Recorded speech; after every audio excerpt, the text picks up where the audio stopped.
ജഗദീഷ് നേരത്തെ ഇന്റർവ്യൂ പറഞ്ഞിരുന്നു ഇത് മികച്ച സിനിമയാണ്, ഒപ്പം ചാക്കോച്ചന്റെ കരിയർ ബെസ്റ്റ് പ്രകടനവും കാണാം. ഈ ഹരിശങ്കർ എന്ന് പറഞ്ഞ കഥാപാത്രം സ്റ്റിൽ ചാക്കോച്ചന്റെ ശരീരത്തിന് മനസ്സിലൊക്കെ ഉണ്ടോ? ഇതിനൊരു സെക്കൻഡ് പാർട്ട് പ്രതീക്ഷിക്കാമോ?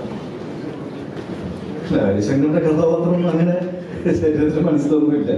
അത് ഞാൻ പറഞ്ഞത് അത് ആ നമ്മളെ ചെന്ന് നിൽക്കുന്ന ആ ഒരു സാഹചര്യങ്ങളും നമ്മൾ പറയുകയും ചെയ്യുകയും ചെയ്യുന്ന കാര്യങ്ങളൊക്കെയാണ് അതിൽ നമ്മളെ കഥാപാത്രമായിട്ട് നിർത്തുന്നത്. അതിനുശേഷം നമ്മൾ വീട്ടിൽ ചെന്നിട്ട് ഹരിശങ്കർ കാണിക്കുന്ന കാര്യങ്ങൾ ഞാൻ എൻ്റെ ഭാര്യയോട് കാണിച്ചാൽ മിക്കവാറും ഈ വേദിയിൽ ഞാൻ ഇരിക്കേണ്ടി വരത്തില്ലായിരിക്കും, അല്ലെങ്കിൽ വേറെ ഷേപ്പിലായിരിക്കും ഇരിക്കുക.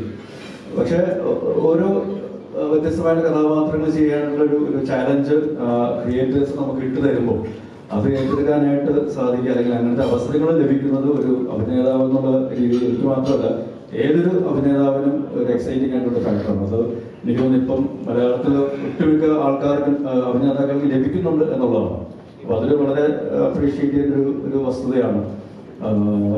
പിന്നെ എന്തായിരുന്നു അതിനോട് അതിനെപ്പറ്റി ചിന്തിച്ചിട്ടില്ല. ആഗ്രഹമുണ്ട്, ഇല്ലാതില്ല. പക്ഷെ അതിനു മുമ്പ് ഈ പറയുന്ന പോലെ ഇത് നമുക്ക് റെസ്പോൺസ് കിട്ടുന്നതനുസരിച്ചുള്ള രീതിയിൽ പ്രേക്ഷകരുടെ തിയേറ്ററിലേക്ക് വരണം എന്നുള്ളത് കൂടെ അറിയിക്കുകയാണ്. കാരണം ഒരു സോഷ്യൽ മെസ്സേജും കൂടെ ഉണ്ട്. അത് പക്ഷെ ഒരു കുറച്ചും കൂടെ എന്റർടൈനിങ് ആയിട്ട് എൻഗേജിംഗ് ആയിട്ടാണ് നമ്മൾ പറഞ്ഞു പോയിരിക്കുന്നത്. ഇപ്പം ഇതിൽ മറ്റു കഥാപാത്രങ്ങളെ പറ്റി പറയുകയാണെങ്കിൽ പോലും ഇപ്പം ജഗദീഷ് ചേട്ടനെ പറ്റി പറയുന്ന പോലെ ജഗദീഷ് ചേട്ടനെ നമ്മളറിയാം ഈ കുറച്ച് നാളുകളായിട്ട് വേറൊരു വേർഷൻ ഓഫ് ജഗദീഷ് ചേട്ടൻ, ഒരു റീഇൻവെന്റഡ് ജഗദീഷ് എന്നൊരു ആക്ടറിനെ നമ്മൾ കാണുന്നുണ്ട്. അപ്പോൾ ആ രീതിയിൽ ജഗദീഷ് ചേട്ടൻ്റെ ഒരു വളരെ ഇമോഷണലി ചാർജ്ഡ് ആയിട്ടുള്ള ഒരു പെർഫോമൻസ് ഇത് കാണാൻ സാധിക്കും.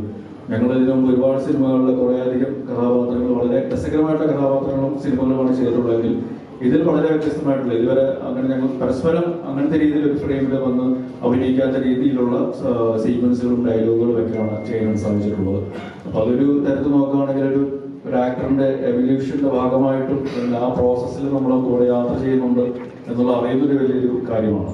അതുപോലെ തന്നെ പ്രിയാമണി ഒരുപാട് നാളുകൾക്ക് ശേഷം വേറൊരു ശക്തമായ കഥാപാത്രമായിട്ട് ഗീത എന്നൊരു കഥാപാത്രമായിട്ട് ഇതിൽ വരുന്നുണ്ട്. എനിക്ക് തോന്നുന്നത് കേരളത്തിലെ ഒരു വീട്ടമ്മമാരുടെ ഒരു വൺ ഓഫ് റെപ്രസെന്റേറ്റീവ് എന്ന രീതിയിൽ നമുക്കിത് കാണാനായിട്ട് സാധിക്കും.